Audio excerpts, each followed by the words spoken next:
დღეს სამშაბათია, რაც იმას ნიშნავს, რომ სტუდია უნდა დაუთმოთ რუბრიკას რისკ-ფაქტორი. ვიდრე თიკო ფეიქრიშვილი შემოგვიერთდება, მე მაყურებელს ვეტყვი, რომ ისინი ეწვიან სკოლა-პანსიონებს. საინტერესოა რა ვითარებაა ამჯერად ფშავ-ხევსურეთში, სადაც თქვენ მოინახულეთ სკოლა-პანსიონები. მოგესალმებით. გამარჯობა თიკო. გამარჯობა.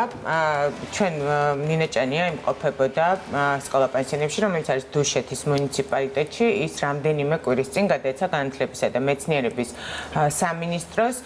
ჩვენ ვნახეთ ამ გადაცემის შემდეგ რამე თუ შეიცვალა ამ დაწესებულებაში, თუმცა მდგომარეობა არც თუ ისე სახარბიელო არის. ჩვენ მხოლოდ მოვახერხეთ მხოლოდ ორი სკოლა-პანსიონის ნახვა, ეს არის ბარისახო და მაღაროსკარი. სულ ერთად აქ ბევრი ბავშვი ნამდვილად არ ცხოვრობს. ღამეს ვინც ათევს ამ დაწესებულებაში ერთგან არის 9, მეორეგან კი 11, თუმცა ამ 20 ბავშვისთვისაც კი ნამდვილად რთული მდგომარეობა არის. იქ არ აქვთ მათ ელემენტარული პირობები. გასულ კვირას ერთ-ერთ პანსიონს ჰქონდა საკვების პრობლემა. კვირის ბოლოს უბრალოდ საკვები აღარ დარჩა კვირის ბოლოს, იმიტომ რომ იქ რაღაც ხელშეკრულებაზე ვერ მოეწერა ხელი. თვითონ ეზიდებიან შეშას, თვითონ აცხელებენ პირველყოფილებივით წყალს საკუთარ ოთახებში შეშაზე, შემდეგში აქვთ აბაზანაში და ასე შემდეგ. მოდით საკმაოდ ვრცელი რეპორტაჟი გამოგვივიდა ჩვენ, თუმცა კიდევ ბევრი რაღაცის თქმა აქ ვერ მოვასწარეთ. ნახოთ ეს რეპორტაჟი, რატომ ხდება დღეს 2019 წელს, როდესაც ასე თუ ისე მოგვარებული არის სკოლის მოსწავლეების ინფრასტრუქტურული პრობლემები მეტნაკლებად ქალაქებში ალბათ მაინც და რატომ ცხოვრობენ ეს ბავშვები კვლავ ასეთ რთულ და მძიმე მდგომარეობაში.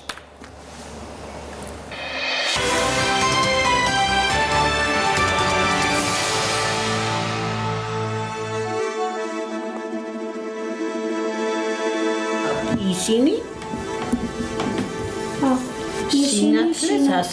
ასხივებენ. ბაჩომ გელიაშვილი 8 წლის. რომ კლასში ხარ? მესამე. აი დაიწყო მდინარე სათავიდან მოედინება და წყლის მდინარე. თანდათანობით იზრდება ფორმაში. ამაზე რა ახდენს გავლენას? ჩემი სახელია ნიკა გელიაშვილი. რამდენი წლის ხარ? 9. მე და ვარ მეოთხე კლასში.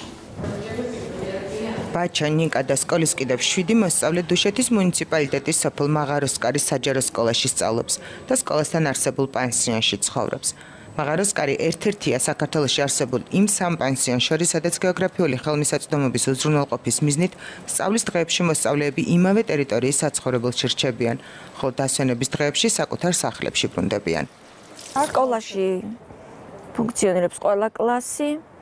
ყველა კლასში ყავს მოსწავლე და იღებენ ზოგად განათლებას, სრულ ზოგად განათლებას. 60 ბავშვია მხოლოდ და ამ 60 ბავშვი იგულისხმება პანსიონის ბავშვები. 60 ბავშვში იგულისხმება პანსიონის ბავშვებიც. პანსიონში არის 9 მოსწავლე ჩვენი, სულ სკოლაში 60 მოსწავლეა. ანუ ის ბავშვებიც დადიან ჩვეულებრივად? ბავშვებიც დადიან ჩვენ სკოლაში. 12 სოფლიდან დადიან ბავშვები, ყველაზე შორი სოფელი არის 25 კილომეტრში, სოფელი ხომი. ყველა ამ სოფლიდან ბავშვები სკოლაში მოყავს სკოლის ტრანსპორტს, გვაქვს 6 მარშრუტი და ყველა სოფლისათვის ხელმისაწვდომია სკოლაში მოსწავლეების მოყვანა. 1987 წელს აშენებულ სკოლის შენობაში რემონტი, ისიც გარე ფასადის მხოლოდ გასულ წელს ჩატარდა. სკოლის დირექცია ამბობს, რომ ამ პერიოდში გამოიცვალა კარფანჯარა, შეკეთდა სახურავი, საიდანაც წყალი მაინც ჯონავს. დაზიანებული და დაბზარულია კედლების, თუმცა პანსიონში მცხოვრები ბავშვების გარდა აქ 90 მოსწავლე და 10-მდე პედაგოგი კვირაში 5 დღეს ატარებს. აქ ჩამოვარდეს ეს საიტუნაც ის აგურის ქვის ნატეხი. არა, ის ვერ ჩამოვარდება. არა, ის არ ჩამოვარდება. რაც ისია, რომ იშლება, იმას ჩვენ ვცდილობთ, რომ მოვაცილოთ. სწავლებისთვის. არა, ეს ძალიან ისეთი ის უნდა იყოს დაძრული, რომ მოხსნილი. როგორ? ჩვენ თვითონ ვაცილებთ ხოლმე იმას, რაც საშიშია. ვაშორებთ ჭერიდან და როგორ ჩამოვარდეს? დიახ, როგორ ჩამოვარდეს. დიახ. მაღაროსკარის სკოლა-პანსიონი წლების განმავლობაში დუშეთის მუნიციპალიტეტის დაქვემდებარებაში შედიოდა. 2019 წლის 21 იანვრიდან უკვე განათლებისა და მეცნიერების სამინისტროს გადაეცა. ამ გარდამავალ პერიოდს დაემთხვა პრობლემა, როდესაც სკოლა-პანსიონის 9 მოსწავლე მწირი საკვები პროდუქტის ამარა დარჩა. ჩაი, ხილფაფა ორცხობილა, ხორციანი საკვების ადილზე, ეს შეიძლება ხორციც იყოს, თევზიც იყოს, ფილეც იყოს, ბოსტნეული სალათი აქვთ, კვერცხი აქვთ, შემდეგ აქვთ ბურღულეული, რომელიმე შეიძლება იყოს მაკარონი და დიახ, მენი ვაკაც წერია კარტოფილის სოუსი. არის სადილზე. იმიტომ რომ აი ხა დღეს მაგალითად შემოსატანი გვაქვს ხორცი, იმიტომ რომ თქვენ იცით რომ ეს ხელშეკრულების პროცედურები იყო რაღაც ელექტრონული შტამპით და ისა. აი ხა ხვალიან შაბათს ველოდებით უკვე შემომტანს დღეები, როცა არ გაქვთ ხორციც, არც თევზი. ესეთი არ გვექნება. მოცივაში გვექნება კარაქი და კარაქი და მაიონეზია. ხახვის სტაფილო. მაღაროსკარში აცხადებენ, რომ კვების მარაგის ამოწურვა მხოლოდ ამ კვირას მოხდა და მანამდე მსგავსი პრობლემები არ შექმნიათ. მიმწოდებელთან, ვისაც პანსიონისთვის საკვები მოაქვს, ხელშეკრულების გაფორმება დროში გაიწელა. შედეგად მოსწავლეებისთვის კვირის ბოლოს საკვები ამოიწურა. პრობლემა გაქვთ კვების? ეხლა კი. პროდუქტები არის. დამთავრდა თუ? დამთავრდა კი და როდის იქნება არ ვიცით. როდის დამთავრდა? რამდენი ხანია რაც წინა კვირაში იყო. იყო და ეხლა ეს კვირა არ ყოფილა. ძირითადად რა გაქვთ ხოლმე? დილით ჩაი, კარაქიანი პური, ჯემი, შუა დღესით ლობიო, წვნიანი რამე და საღამოს ისევ ჩაი. ან კაკაო. ხილი? ხილი არა. აი რა გენატრება ყველაზე მეტად რაც არის პანსიონში. აი, კაი იქნებოდა სხვადასხვა საჭმელებით რომ იყოს. მე-12 კლასის მოსწავლე გვანცა გელიაშვილი თავის 8 და 9 წლის ძმებთან ერთად ორშაბათიდან პარასკევის ჩათვლით პანსიონში ცხოვრობს. გასულ კვირას სამივე და-ძმა საკვების მწირი არჩევანი ჰქონდათ. რა მომზადეთ დღეს ბავშვებს შეგიძლიათ ვთქვათ? კარტოფილის სოუსი. 5 საათიანზე მაკარონის შემძარი მაკარონი. ხო, მაგრამ სადილზე კარტოფილის სოუსი და პური. დესერტი? დესერტი ჯეჯერობით არაფერი არ არის. მithქვა რომ არა გვაჩვენებს. ის რომ მაღაროსკარში კვებისა და ჰიგიენის დაცვის პრობლემები აიციან განათლებისა და მეცნიერების სამინისტროშიც. დუშეთის მუნიციპალიტეტის კუთვნილის 3 პანსიონის სამინისტროს დაქვემდებარებაში 2019 წლიდან გადავიდა. დღეს რომ იბრძანდეთ სკოლა უკვე უზრუნველყოფილია სხვადასხვა სახის პროდუქტებით, არის აქ ხორცეული წრძის ნაწარმით, შესყიდვა მოხდა. მოგეხსენებათ, აქაც ელექტრონული ტენდერი ხორციელდება, გარკვეული რეგულაციები მოქმედებს, დაგვიანდა გარკვეული აი ამ ცვლილებების და ამ რეორგანიზაციის გამოდროულად შესყიდვა. დღეს უკვე დღევანდელი მდგომარეობით ყველა სახის პროდუქტით არის უზრუნველყოფილი სამივე პანსიონი. ერთი შენობა საჯარო სკოლის, სადაც არა პანსიონი, სხვა ბავშვებიც სწავლობენ როგორც აღნიშნე და გვერდითა შენობა პანსიონს. ისიც ძალიან ცუდ საჯარო სკოლის. კი ბატონო, საჯარო სკოლის შემდეგ რემონტი არ ჩატარებია. ნაწილობრივი რეაბილიტაცია იყო ჩატარებული, შეცვლილია კარფანჯარა, შეცვლილია სახურავი, გათბობის სისტემა, თუმცა სრული რეაბილიტაცია გვაქვს დაგეგმილი უკვე მიმდინარე სასწავლო წელს, რაშიც მუნიციპალიტეტიც არის ჩართული. მუნიციპალიტეტი ამ მიმართულებით გეგმავს ინფრასტრუქტურული პროგრამის პროექტის განხორციელებას. გათბობის სისტემაში რას გულისხმობთ, იქ ისევ შეშის ღუმელები დგას, უბრალოდ შეშით უზრუნველყოფა მოხდა. შეშით უზრუნველყოფა მოხდა და ხდება სისტემატიურად, რა თქმა უნდა, თუმცა გათბობის სისტემის რეაბილიტაცია ალბათ სამომავლოდ დაიგეგმება, ვიდრე ხო, ახლა აღვიდგინე, რომ ეგ არ არის. ბარისახოში გვაქვს ეს. საკუთარი საცხოვრებლის გათბობაზე მოსწავლეები თავად ზრუნავენ. შეშის მარაგი, რომელიც სკოლის დერეფნებშია დასაწყობებული, კლასებსა და საცხოვრებელ ოთახებში თავად აქვთ. ცეცხლსაც თვითონ აღვევენ და შენარჩუნებაზეც ზრუნავენ. შეშის ხუმელზე ვედროთი აცხელებენ მოსწავლეები დასაბან წყალსაც. გასულ წელს მუნიციპალიტეტის მიერ ახალი აბაზანა და ტუალეტი კი გაკეთდა, მაგრამ იქ წყალი არ შეუყვანიათ. არ არის გათბობის ქვაბი აბაზანაში. ფული არის სიცილეში, განცილა და ბავშვები გათბობის გარეშე არის. დიახ, რა თქმა უნდა, რთულია. რთული ყოფა მაღაროსკარის სკოლის მოსწავლეებისთვის განსაკუთრებით ზამთრის პერიოდში მძაფრდება. პანსიონიდან კილომეტრებით მოშორებულ საცხოვრებელ სახლში უგზოობის გამო შესაძლოა რამდენიმე კვირაც ვერ დაბრუნდნენ. სკოლისა და პანსიონის შენობაში კი გაკვეთილების გარდა განვითარების თუ გართობის სხვა საშუალება არ არსებობს. მე საერთოდ არ ვარ მომხრე ასეთი ტიპის ინსტიტუციების არსებობის, მაგრამ თუ გამოუვალი სიტუაცია და ვთქვათ ოჯახშიც არ არის მსგავს ასე ვთქვათ პირობები ბავშვის განვითარებისთვის, მაშინ უნდა ვიზრუნოთ იმაზე, რომ პერსონალი ასე ვთქვათ, ვინც ზრუნავს ბავშვის განვითარებაზე, იყოს მზად ბავშვებთან სამუშაოდ, მათი ფსიქოლოგიური განათლების დონე, ასე ვთქვათ, იყოს მაღალი, ეს არის სასიცოცხლოდ მნიშვნელოვანი.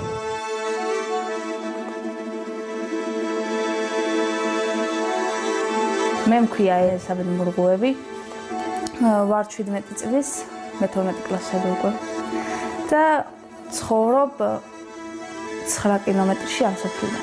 ამ ჩემი სოფელია 9 კილომეტრში და ამიტომ მიწერს აქ ყოფნა. იმიტომ რომ თან უმეტეს ზამთარში იკეტება ხოლმე გზები და ეხლაც ჩაკეტილია. გაწმენდა საპირებდნენ და ზვავია ჩამოსული და მაგიტო რჩებით ხოლმე აქ.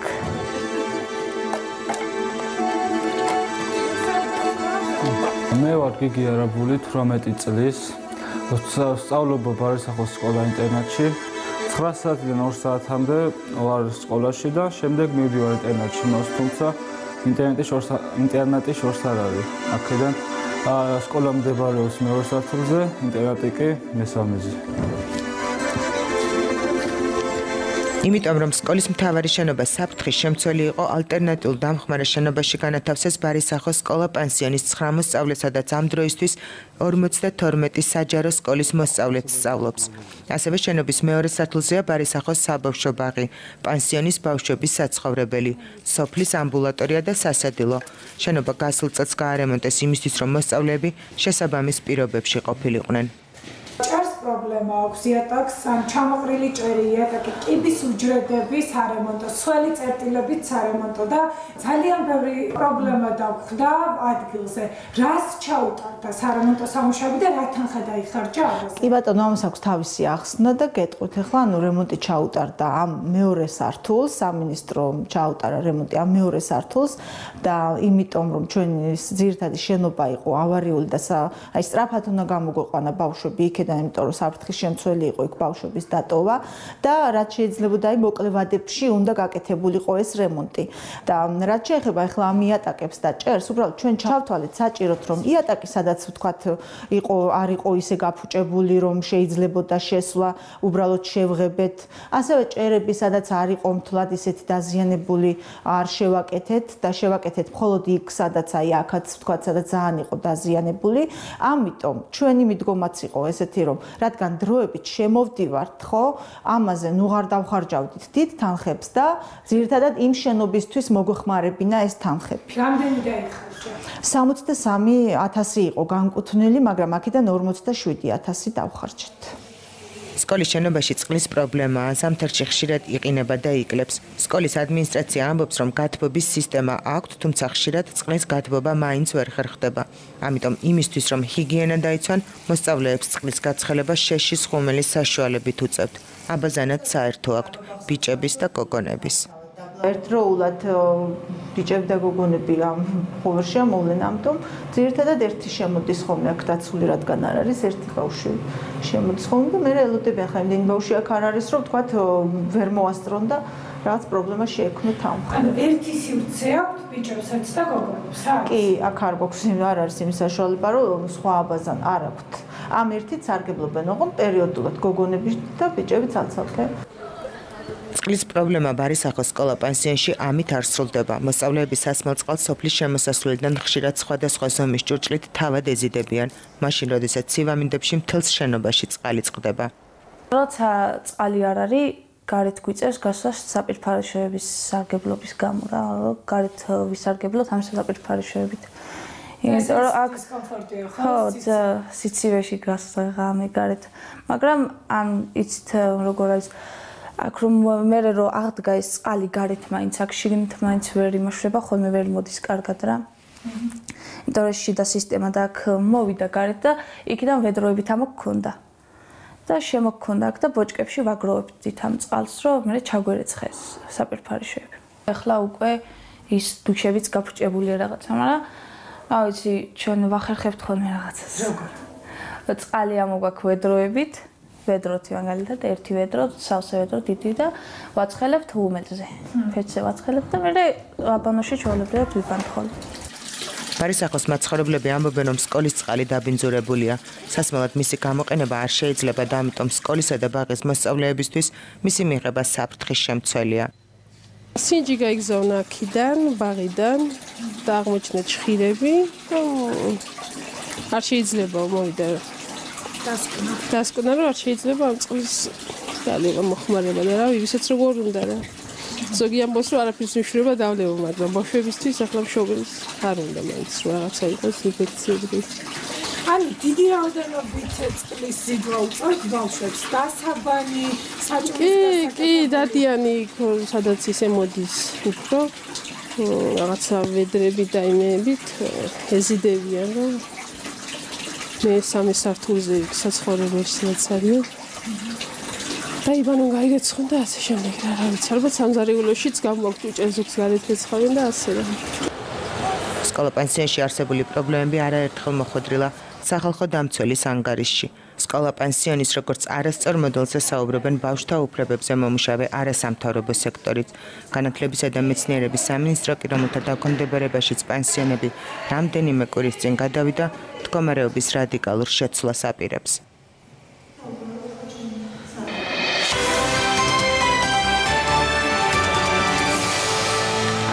ძიმე რეპორტაჟზე იმუშავე ნინეჭანიამ და გელა ყაველაშვილმა მართლაც მადლობა მათ, იმიტომ რომ საკმაოდ ისეთი რეალისტური მასალა ჩამოიტანეს და გავიგეთ თქვათ ამ მდგომარეობით როგორ ცხოვრობს ერთ შემთხვევაში 9 მოსწავლე, მეორე შემთხვევაში კი 11 მოსწავლე, რომელსაც კვირის დღეების გატარება სწორედ ამ პირობებში უწევთ.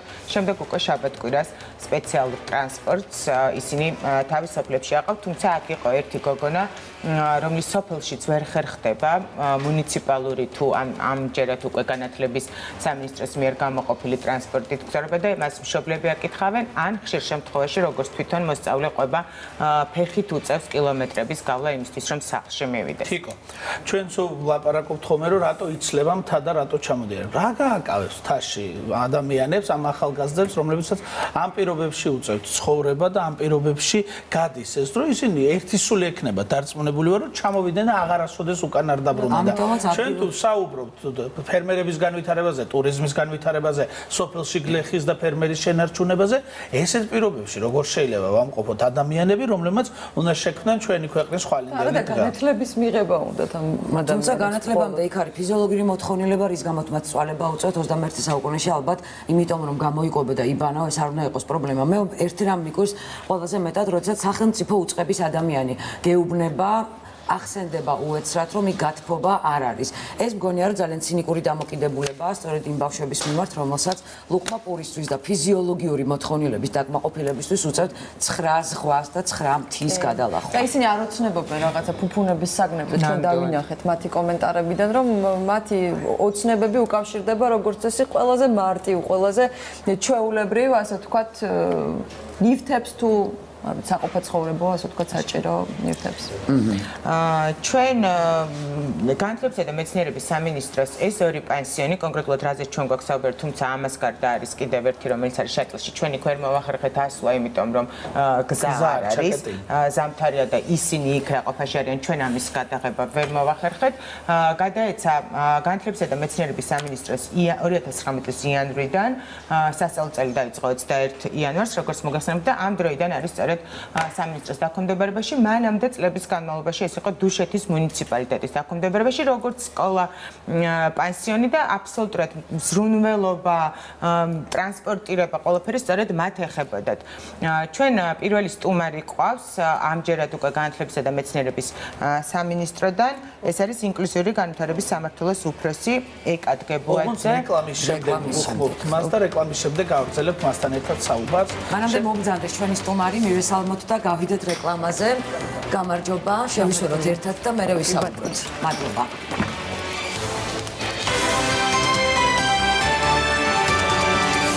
იმედის და დაბრუნდა პირდაპირ ეთერში ჩვენ შემოგვერდეს სტუმარი განათლების, მეცნიერების, კულტურისა და სპორტის სამინისტროს ინკლუზიური განვითარების სამმართველოს უფროსი ეკა დგებუაძე. ეკა, მოგესალმებით.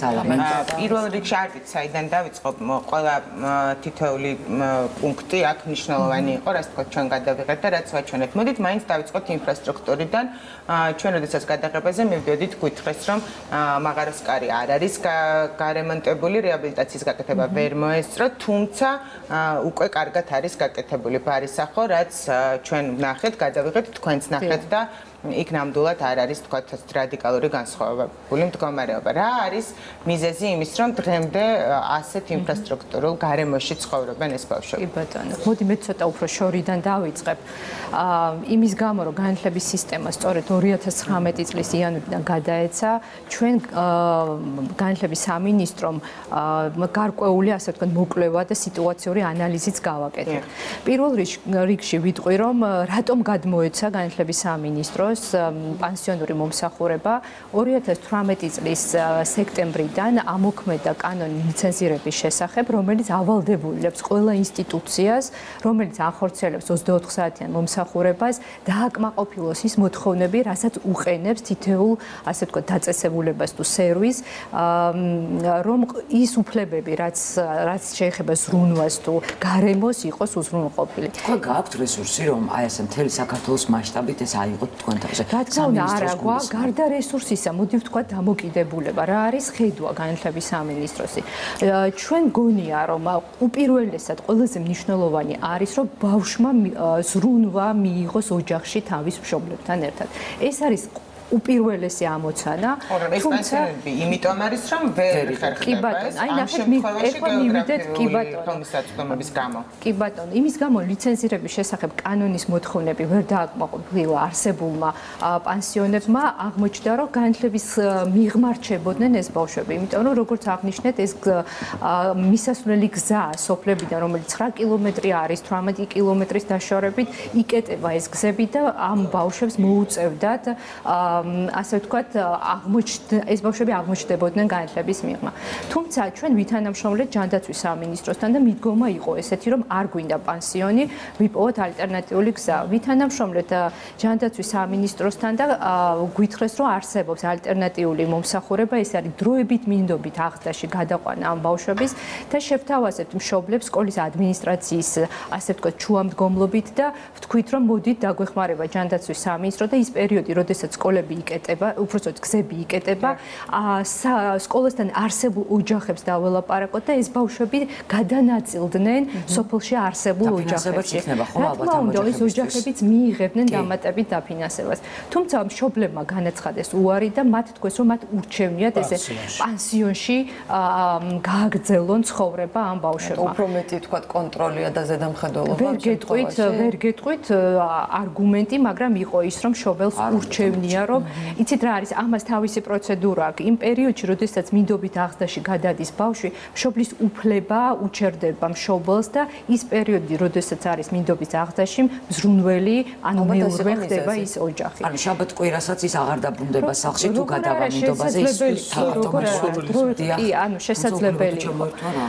ყველამ თქვა უარი და მათ გადაწყვიტეს, რომ მათ შვილებს ეცხოვრათ იმ პანსიონში, სადაც ეხლა წლების განმავლობაში და დღესაც ცხოვრობენ.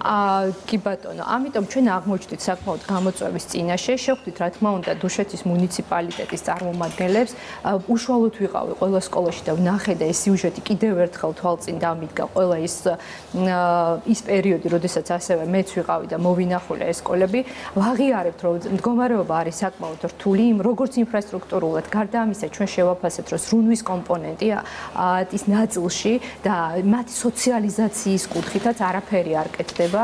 ამიტომ ჩვენ გარკვეული გეგმა გვაქვს იმისთვის, რომ ინფრასტრუქტურასთან ერთად გარკვეული პროგრამებიც ავამუშავოთ, რომ მათი სოციალიზაცია და ინტეგრაცია კიდევ უფრო მეტად იყვნენ ეს ბავშვები ჩართულები, იმიტომ რომ ის მდგომარეობა, რომ აი ამ ხის ზამთარში, როდესაც გაკვეთილები მთავრდება და ამ ოთახში უწევთ ყოფნა და მხოლოდ მეცადინეობა, ეს არის ძალიან რთული. რა თქმა უნდა, ამას ყველაფერს ჭირდება სწორი ადმინისტრირება. მაგრამ საჭველი არ ქონდათ ბავშვებს ერთი კვირა ჩვენ დაგვიმთავრდა, დასრულდა საჭველი ამიტომ მოვიკითხე მეც ეს საკითხი, ის იანვრის ის ციკლი, როდესაც დეკემბრის ბოლომდე ქონდა ხელშეკრულება ორგანიზაციას, რომელიც აწვდიდა საკვებს, ეს კონტრაქტი დასრულდა და ხელახალი, განახლებული კონტრაქტის პირობებში დაჭირდა გარკვეული პერიოდი და როგორც ჩემთვის ცნობილია, უკვე ვთქვათ, მიეწოდა. თუმცა ეს ხომ არის ძალიან მეასახარისხოვანი მიზეზი, როდესაც საუბარია იმაზე, რომ ის 9 ბავშვი ერთგან და მეორეგან 11 შეიძლება უბრალოდ დარჩეს მშიერი, იმიტომ რომ ჩვენ ვნახეთ მაცივრის კადრი, სადაც მადლობა ღმერთს, რომ მაცივარი სუფთა გამოიყურებოდა ნამდვილად და არა მარტო მაცივარი, თუმცა ის იყო პრაქტიკულად სარიელი. კი ბატონო, ამას ვახიარებ. შედეგი არ იცვლება, ეს არის მხოლოდ მიზეზი. გეთანხმებით და ამას კიდევ ერთხელ ვიძახი, დაჭირდება ძალიან კარგად სწორედ და დროულად პროცესების დაორგანიზება. როდესაც ვიცი, რომ თქვათ ხელშეკრულება მთავრდება დეკემბრის ბოლოს, დეკემბრის დასაწყისში მე უკვე უნდა ვიზრუნო იმაზე, რომ როდესაც ბავშვი მოვა, თქვათ 15 იანვარს, მას დავახვედრო უკვე შესაბამისი მენიუთი, შესაბამისი პროდუქტი. ამიტომ ეს პასუხისმგებლობა დღეს უკვე განათლების სამინისტროს ქვეშ გადმოვიდა და ჩვენ ვართ უკვე ასე ვთქვათ დღეიდან თუ იანვრიდან ამ პროცესებზე პასუხისმგებელი. კიდევ ერთ რამეს რეპლიკის სახით ვიტყვი, გარემონტ და იქ აბაზანა ტუალეტი, თუმცა ასევე ცინიკური დამოკიდებულებაა. აქვთ მათ ეს ყველაფერი, მაგრამ წყალი არ არის შეყვანილი. აი ეს როგორ ხდება, როგორ შეიძლება ასე მოუარო, ხო?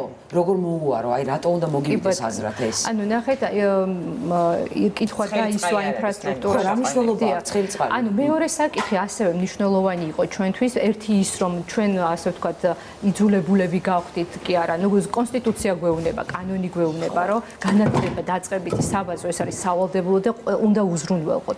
შესაბამისად, რახან ალტერნატიული გზები, რომელიც ჩვენ შევთავაზეთ, ვერ დავაკმაყოფილეთ, ასე ვთქვათ და მინდობის აღზრდაზე მივიღეთ უარი, ავიღეთ, ვაღიარებთ პასუხისმგებლობას, ეს არის ჩვენი დღეს პასუხისმგებლობა, თუმცა რაც შეეხება ინფრასტრუქტურას, ეს იყო კიდევ ერთი შეთანხმება, როდესაც განათლების სამინისტრომ ინფრასტრუქტურის სამინისტროს უკვე გადასცა თანხები და მათ ვალდებულებაში არის ის, რომ 2019 წლის ბოლოს უნდა მოხდეს 3-ვე პანსიონის რეაბილიტაცია. ეს არის ის შეთანხმება, რომელიც სწორედ აი ამ პროცესში, როდესაც ეს პანსიონები გადმოდიოდა განათლების სამინისტროს დაქვემდებარებაში, შედგა აი ამ ორ უწყებას შორის. იმედს ვიტოვებ, რომ 2019 წლის ბოლოს იქნება. კი ბატონო, საერთოდ როგორც განათლების სამინისტროსაც ქონდა ის რომ ბავშვები გადაენაწილებინა ოჯახებში, ასევე არასამთავრობო სექტორი სახალხო დამცველი მიუღებლად მიიჩნევს ზოგადად სკოლა-პანსიონების არსებობას. მთელი რიგი მიზეზების გამო არაერთხელ მოხვედრილა ეს პანსიონები სახალხო დამცველის ანგარიშში და საკმაოდ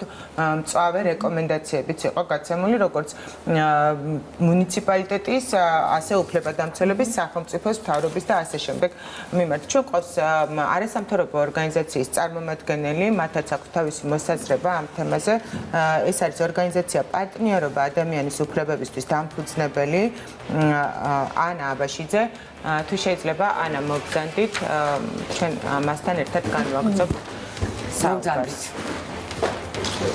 თემა მწვავეა, თუმცა მე იმედს ვიტოვებ, რომ ეს ერთი წელი მართლაც გვეყოფა ყველას ერთად დრო, რომ მოვაწესრიგოთ ბავშვების ყოფა-ცხოვრება. სალამი. თან უყურებთ ალბათ სიუჟეტს ჩვენთან ერთად და ნახეთ ალბათ ის საკმაოდ მძიმე პირობები, რომელშიც უწევთ დღეს ბავშვებს აი ამ პანსიონატის ბავშვებს ცხოვრება. როგორია თქვენი შთაბეჭდილება, ან სად დაინახეთ ყველაზე დიდი პრობლემა, ან გამოსავალი ამ მდგომარეობის გამოსასწორებლად? მე არ გამკვირვებია, იმიტომ რომ ამ სახლების შესახებ ბევრი წელია მაქვს ინფორმაცია, მაგრამ პირველი მაინც ემოცია რაც გამახსენა, ეს იყო დაახლოებით 2007-8 წლის და 9 წლის პერიოდი, როდესაც ბევრი ბავშვთა სახლი არსებობდა საქართველოში, პრაქტიკულად კოშმარული გარემო არსებობდა და ბავშვებისთვის ეს იყო, რა ვიცი, არ ვამეტებ, რო თქვა რაღაც წეულასავლის და იქ იზრდებოდნენ. ჩვენის თითქოს დაუძლიეთ, რა თქმა უნდა, მნიშვნელოვნად დაუძლიეთ, იმას ნიშნავს ეს, რომ პრაქტიკულად მისი 90% დახურულია, მაგრამ დღის მდგომარეობით არსებობს ეს და არამხოლოდ ეს. არსებობს კიდევ სხვა ტიპის მაგალითად რელიგიური დაწესებულებების მხრიდან დაფუძნებული ბავშვთა სახლები.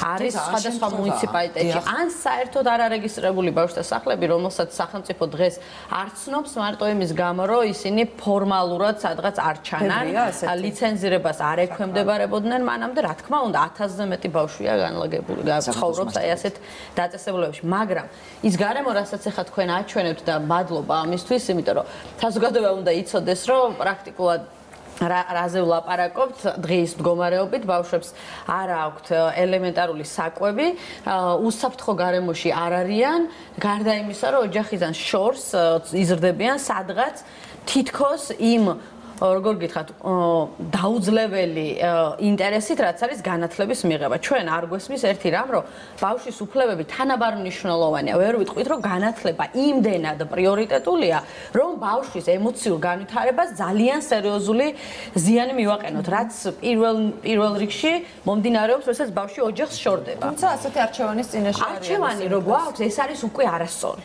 აი ამაზე ისაუბრა ამაზე, რომ ჩვენ შევთავაზეთ რომ მშობლებსო, რომ გაგვენაწილებინა სხვადასხვა თვითონაც ნახეს მდგომარეობა. ხო ხა ეს ვინც არ უნდა შევიდეს ამ პანსიონში, განათლების სამინისტროს წარმომადგენელი იქნება, მუნიციპალიტეტის, არასამთავრობო თუ ჟურნალისტი, ყველასთვის კადრი არის ერთნაირი. ყველა ერთხმად თანხდება, რომ იქ არის მძიმე მდგომარეობა. სწორედ იმიტომ, რომ ამ მძიმე მდგომარეობაში არ გაეტარებინათ ზამთარი სკოლის მოსწავლეებს, მათ შესთავაზეს მშობლებს ოჯახებში განთავსება. მშობლებმა თქვენს უარი ხა თქვენ თუ მეტყვით მესამე გზას, მაინტერესებს რა შეიძლება კიდე იყოს დამატებით. პირველ რიგში ვიტყვი იმას, რომ საინტერესო ერთი რამ, განათლების სამინისტრო ეხლა ჩაერთო აი ამ სახლებთან დაკავშირებით და ერთი რამ მინდა ვთქვა, რაც ჩვენი შეფასებით დისკრიმინაციულია და რატომ ჩაერთო, ეს არის ნაპოვნი გამოსავალი, რომელსაც კანონმდებლობას საშუალებას აძლევდა დღეს განათლების სამინისტრო ზოგადად სახელმწიფოს, მაგალითად ბავშვთა სახლები, რომლებიც განათლების სამინისტროს პანსიონური ტიპის მომსახურების სახლები, რომელიც განათლების სამინისტროს ქვეშ არის, ლიცენზირებას არ ექვემდებარება. აი ასეთი გამონაკლისი დაუშვა რეგულაციამ, რაც არასწორია ჩვენი აზრით და ის სახლები, რომელიც განათლებას კი არა, მაგალითად ჯანდაცვას ან სხვა ადგილობრივ მუნიციპალიტეტს ექვემდებარება, უნდა ის სახლები და აკმაყოფილებდნენ ბავშვზე ზრუნვის სტანდარტს. რა შეგვიძლია ხო თქვა მარტივად რო შევადაროთ. აი ეს ბავშვები, ის კონკრეტული ადამიანები, რომლებიც არიან სხვა ბავშვების თანასწორები, ერთი უფლება აქვთ, ერთნაირად უნიკალური არსებები არიან, მარტო იმის გამო, რომ ამ წუთას განათლების სამინისტროს ქვეშ არიან, დარჩებიან ან ოდნავ გაუმჯობესებულ პირობებში, ყოველ შემთხვევაში პანსიონურ მომსახურებაში დარჩებიან, მაშინ, როდესაც სხვა ბავშვები, რომლებიც ჯანდაცვის სამინისტროს ან ადგილობრივ მუნიციპალიტეტს ექვემდებარება, ფორმალური სხვაობა, ისინი ვალდებულნი არიან ბავშვზე ზრუნვის სტანდარტი დააკმაყოფილოს, სადაც მინიმუმ ის მაინც წერია, რომ ასეთ გარემოში ვერ იქნება ბავშვი. დიდ დაწესებულებაში ვერ ცხოვრობს ბავშვი. დისკრიმინაცია. თქვენ რამე სტანდარტი გაქვთ? ან მანამდე გქონიათ საერთოდ გამოცდილება პანსიონების მართვის ეს ერთი და თუ გქონიათ გამოცდილება, რა სტანდარტებს უნდა აკმაყოფილებდეთ და თუ გაქვთ საერთოდ შემუშავებული მსგავსი სტანდარტები, სადაც ბავშვი უნდა იზრდებოდეს. კი ბატონო, ანამ სწორედ აღნიშნა, რომ განათლების სისტემაში არა მარტო ეს 3 სკოლა-პანსიონია, ასევე ჩვენს დაქვემდებარებაში არის შეზღუდული შესაძლებლობის მქონე ბავშვებისთვის 7 სკოლა-პანსიონი. რაც შეეხება სულ არის 14 თქვენს დაქვემდებარებაში. რაც შეეხება სტანდარტს, ის მინიმალური სტანდარტი, რომელიც ვთქვათ, რაც ანამ აღნიშნა, ლიცენზირების კანონი აწესებს, რა თქმა უნდა, ჩვენზე არ ვრცელდება განათლების სამინისტროში არსებულ პანსიონებზე, თუმცა მიდგომა აბსოლუტურად შეიცვალა და ჩვენ ეხა გამოვაცხადებთ ძალიან მალე, ანუ ფინანსურად პროგრამა მოუზრუნველყო სტანდარტის შემუშავება, რომელიც უკვე დაარეგულირებს განათლების სისტემაში არსებული პანსიონური მომსახურების სტანდარტს. ეს არის დროისთვის სტანდარტი არ არსებობს ამ ბავშვებში ღუმელი ედგება, რომელსაც თუმცა 2019 წლის სექტემბერში ეს სტანდარტი იქნება და როდესაც დავიწყებთ მუნიციპალიტეტებთან საუბარს, რომელიც ვალდებულია და პასუხისმგებლობა აქვს აღებული, რომ რეაბილიტაცია მოახდინოს ამ პანსიონების სწორედ იმ სტანდარტის შესაბამისად განახორციელოს ხანგრძლივობს, რომელსაც შეიმუშავებს. ანუ სექტემბერში იქნება ახალი სტანდარტები. მუნიციპალიტეტმა უნდა მოახდინოს რეაბილიტაცია თუ ინფრასტრუქტურის სამინისტრო. ინფრასტრუქტურის სამინისტრო, მაგრამ ჩვენ შევთავაზებთ იმ სტანდარტს. პასუხისგებლობა მე მაინტერესებს, თქვა სექტემბერში რომ წავიდეთ გადასაღებად, პასუხისგებლობა ვის აკისრია ამ გარემონტებაზე ინფრასტრუქტურას თუ მუნიციპალიტეტს. კი ბატონო, ჩვენი პასუხისგებლობა არის სტანდარტის შემუშავება. ამას გარკვეული პერიოდი ჭირდება, სავარაუდოდ დაიწყება გაზაფხულზე და მინისტრმა უნდა დაამტკიცოს ის სტანდარტი, რომელსაც ჩვენ შევიმუშავებთ. სტანდარტი მარტო ინფრასტრუქტურას მოიცავს, თუ განათლების სისტემას ყველაფერს მოიცავს, როგორც ზრუნვის კომპონენტს, ასევე ფიზიკურ გარემოს ჰიგიენას და ასე შემდეგ. იქ არის თავისი სტანდარტი მოითხოვს გარკვეულ წესებს, რომელიც უნდა დააკმაყოფილოს, მაგალითად საცხოვრებელი სივრცე და დასასვენებელი სივრცე, თუნდაც ის რაც ჩვენ ნახეთ, რომ აბაზანა არის როგორც გოგონებისთვის და პრობლემაა, რასაც გთხოვთ წინასწარ რომ რეაქციო ყურადღება ეს ტენდერები, იმიტომ რომ გამოცხადდება მე ვინც ყველაზე იაფად იგებს ტენდერს, მე არის შემთხვევები იგივე განათლების სისტემაში, ქუთაისის სკოლებში, რომელიც მე ეს არის ცუდად აკეთებ. კი ბატონო. ანუ უბრალოდ ვუპასუხებ თქვენ პასუხს, რომ როდესაც დაიწყება ინფრასტრუქტურული რეაბილიტაცია, ჩვენ რაღაცა მონახაზი გვაქვს უკვე სანამ დამტკიცდება ასევე ვითანამშრომლებთ, ესეც არის შეთანხმება. ყოველ შემთხვევაში მე ვიძახი იმას, რომ ის სტანდარტი, რომელიც უნდა დააკმაყოფილოს არა მარტო დუშეთის მუნიციპალიტეტში არსებულმა პანსიონებმა, ასევე უნდა დააკმაყოფილოს იმ 7 პანსიონმა, რომელიც ასევე არსებობს ჩვენს დაქვემდებარებაში. მიმართულებით თუ ხართ სწორედ სტანდარტი იტყვის რა კომპეტენცია უნდა კონდეს, რა კვალიფიკაცია უნდა კონდეს, რა პროგრამები უნდა განახორციელოს. ეს ბავშვები ესეც ძალიან მნიშვნელოვანია. რა თქმა უნდა, სწორედ ეს სტანდარტი იტყვის ასევე კვების ნაწილშიც რა ტიპის მენიუ უნდა დააკმაყოფილოს და რა ტიპის მენიუ უნდა კონდეს ყოველდღიურად თითოეულ მოსწავლეში. ანა, თქვენ იცნობთ სხვა დაწესებულებებსაც, რომლებიც როგორც გაირკვა ლიცენზირების ქვეშ არიან და მათ კარგი პირობები აქვთ. კარგი არის ის პირობები, სადაც დანარჩენი ბავშვები ცხოვრობენ, რომლებიც ჯანდაცვის სამინისტროს დაქვემდებარებაში იმყოფებიან და შეიძლება ჩვენ გავუტოლდეთ ამ შემთხვევაში სწორედ მათ სტანდარტებს და ეს იყოს ის, სადაც გვინდა ჩვენ რომ ეს ბავშვები გავზარდოთ. პირველ რიგში ვერ ვიტყვით, რომ ის დაწესებულებები, რომლებიც ამ წუთას ლიცენზირებას დაექვემდებარნენ, არიან იდეალურ მდგომარეობაში და ბავშვები კარგად არიან. ამას ნამდვილად ვერ ვიტყვი, მინიმუმ იმის გამო, რომ ბავშვი როდესაც ოჯახისგან შორს ცხოვრობს და ცხოვრობს როგორც ვთქვათ, მოდი პირდაპირ ჯოგური პრინციპია რეალურად ბავშვთა სახლი, მეტი არაფერი არაა და ემოციურ განუვითარებლობას და ბავშვზე ემოციურ ზიანს სწორედ ეს მომენტი იწვევს ხოლმე, რომელსაც ვერასდროს ვეღარ გავასწორებთ. ანუ ბავშვს არ აქვს ინდივიდუალური სივრცე, ის იძულებულია რომ აი ჯგუფურად, კოლექტიურად იცხოვროს, იდგეს მაგალითად საფირფარეშოს რიგში, ეს ინდივიდუალურ განვითარებას ბავშვის მაღალ თვითშეფასებას სრულიად გამორიცხავს. შობელი თუ წინააღმდეგია, ერთი გოგონა ამბობდა, რომ კარად სამი გოგო არის ერთ ოთახში, უფროს კლასელები, ინტერვიუ იყო მისი ერთ-ერთის და ის ამბობდა, რომ ერთი კარადა გვაქვს სამ გოგოსა და რაღაცნაირად თუ ვინაწლებთ და მინდა რომ ყველასა ჩვენი კუთხე გქონდესო. მე მართლა მაინტერესებს კარადა ხო შეიძლებოდა რომ ყოფილიყო იმ ოთახში ორი. აი ეს ხომ თქვა პრობლემა არ არის ისეთი დაუძლეველი, რომელსაც თქვა ჭირდება სპეციალური მინისტრის ბრძანება, რაღაც განსაკუთრებული ბიუჯეტის გამოყოფა. ეს ხომ არ არის აი ესეთი მიუღწევადი ამბავი. უბრალოდ კარადა პატარა დაუდგი ინდივიდუალური, რომ ამ ადამიანს ჰქონდეს იმის შეგრძნება, რომ თავისი სივრცე აქვს. და სხვას არ უყოფს, თქვათ, პირად ნივთებს. ერთია რომ ეს როგორც ღირებულება ესმით თუ არა მათ, ვინც პალდებულია ამაზე იზრუნოს, წლების მანძილზე იყო ვალდებული ეზრუნა და მიაჩნია თუ არა რომ ბავშვის განვითარებისთვის მინიმუმ პირადი სივრცე არის მნიშვნელოვანი, ალბათ მას რო გკითხოთ, თვითონ უპასუხებს რომ მისთვის მნიშვნელოვანია, მაგრამ რატომღაც თუცა ბავშვებს ეხება საქმე, ყველაფერი უმნიშვნელოვან, თავარია ბავშვი იყოს სოციალური. თუ კი მას არ აქვს დაფინანსება, თუ კი მას არ აქვს სახსრებილი შეუქმნას ბავშვს, ეს არ გეგონოთ რომ მაგალითად იგივე სახლებს რაზეც ვაპარაკობთ, მათ ჰქონდა დაფინანსების სიმწირე. თქო რომ გადახედოთ წინა წლებში, რამდენი ლარი იხარჯებოდა ადგილობრივი მუნიციპალიტეტიდან, პრაქტიკულად ჩვენ წინა წლებში ერთ-ერთი ანგარიშის დროს კითხვაც კი დავსვით, რომ შემთხვევით ადგილი ხო არ ქონდა გარკვეულ უკანონო მოქმედებას, იმიტომ რომ ძალიან ბევრი ათობით, ასობით, 1000 ვიტყვი პირდაპირ ხმარდებოდა აი ასეთ სახლებს, სადაც არ იყო საჭმელი, სადაც არ იყო საპირფარეშო, მაგრამ მუნიციპალიტეტი ხარჯავდა ფულს. ასე რომ ფულის არ ქონა, არ არის გამოსავალი. არც ერთ შემთხვევაში არ მივიღებთ ამ არგუმენტს, იმიტომ რომ დახარჯულია ბევრი ათასი. რა თქმა უნდა, პირველ რიგში არის რომ ღირებულებითი სტანდარტი რა აქვს იმ ადამიანებს, რომლებიც ბავშვებზე ზრუნავენ და მეორე პასუხისმგებლობის განცდა და პასუხისმგებლობის განცდა მოდის ვინ აკონტროლებს. არავინ არ აკონტროლებდა ამ სახლს, მონიტორინგის მიზნით შედიოდა მხოლოდ სახალხო დამცველი, მაგრამ ღერძი და კავშირი ადგილობრივ მუნიციპალიტეტისა ბავშვთა ზრუნვის სტანდარტებს ერთს უნდა მოსთხოვო ადამიანს, რომ მინიმუმ დააკმაყოფილოს, არ არსებობდა ესეთ რეგულაცია. შესაბამისად მიშვებული იყო, ყველას გონია, რომ მადლობა გვაქვს გადასახდელი, რომ ბავშვს განათლებას აძლევენ, მაშინ როდესაც თქვათ ისეთ ადგილებში ცხოვრობენ, სადაც გზა მიუვალია და ამაზეც აუცილებლად ვიტყვი. ერთ-ერთი გამოსავალი, რა თქმა უნდა, შეიძლება იყოს მინდობით აღზრდა, მაგრამ ეს ვერ იქნება ერთადერთი, ეს ერთი, ანუ მე ჩვენ მოლოდინი გვაქვს, რომ განათლების სამინისტრო ეხლა ამუშავებს სხვა ვერსიებსაც. თავარი პრინციპი არის, რომ ყველაფერი გავაკეთოთ ბუნებაში, რაც შეიძლება, რომ ბავშვები არ ცხოვრობდნენ აი ასეთ გარემოში.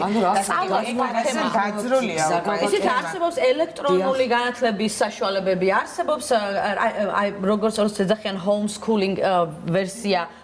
ბევრი ვერსია არსებობს იმისთვის, რომ ბავშვი არ მოსყოლია ბიჭი ძახის, რომ სკოლის შემდეგ 2 საათზე რომ ვასრულებ, მე ინტერნეტში მივდივარო. აქ საუბარია, რომ ის მიდის ინტერნეტში, როგორ შეიძლება საუბარი იყოს აი ამ სისტემაზე. ამაზე ვამბობთ, ამის შეცვლა შეგვიძლია ალბათ ჩემი აზრით, რა თქმა უნდა, უფრო დეტალებში ჩახედავთ განათლების სამინისტრო ამ ეტაპზე და ჩვენ მაინც დაველოდებით და მოლოდინი ბუნებრივად გვაქვს, რომ რაღაც ვერსიებს შემოგთავაზენ და ვერაფრით ვერ მივიღებთ არგუმენტს, რომ შობელი არის წინააღმდეგი ბავშვისთვის საუკეთესო გამოსავალის. ამაზე ქალბატონმა ეკამ, ჩემზე კარგად იცის, როგორ უნდა ვიმოქმედოთ ამ დროს, როდესაც ზუსტად ვიცით, რომ ბავშვი ზიანდება და მშობელი წინააღმდეგია. ამის რეგულაცია საბრძოლოდ გვაქვს. იცოდეთ თუ არა სამინისტრომ თუნდაც შარშან ამ დროს, რომ 2019 წლის 21 იანვრიდან ეს სკოლა-პანსიონები იქნებოდა მათ სარგებლობაში და რაღაცნაირად მომზადებული მაინც თუ დახვდა, იმიტომ რომ თქვენ ახლა ამბობთ, რომ სექტემბერშიო სავარაუდოთო გვექნებაო რაღაცა მოფიქრებულიო. ანუ მანამდე არ იცოდით თქვენ ამის შესახებ? კი ბატონო, გეტყვით.